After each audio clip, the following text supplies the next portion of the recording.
সেউজীয়া পৃথিৱী, মোক এখন সেউজীয়া পৃথিৱী দিয়া, য'ত মই সেউজীয়াবোৰৰ সৈতে জীৱনৰ বাকী থকা দিনবোৰ তোমাৰ সৈতে সেউজী সপোন ৰচিম।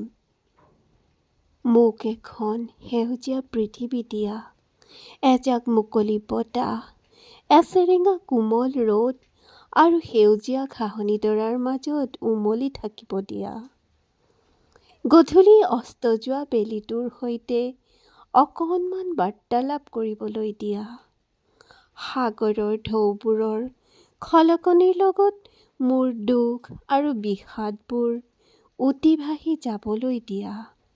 মোক এখন সেউজীয়া পৃথিৱী দিয়া, কাহিলি পুৱাতেই মোৰ খিৰিকীৰ কাষত কোলাহল কৰি থকা চৰাইজাকৰ মাতত সাৰ পাবলৈ দিয়া। দিনটোৰ ব্যস্ততাপূৰ্ণ জীৱনৰ কংক্ৰিটৰ পৃথিৱীখনৰ পৰা আঁতৰাই কোনোবা ৰূপহী ৰাংঢালী ৰংমনহঁতৰ সেউজী গাঁওখনলৈ লৈ যোৱা। মোক এখন সেউজীয়া পৃথিৱী দিয়া।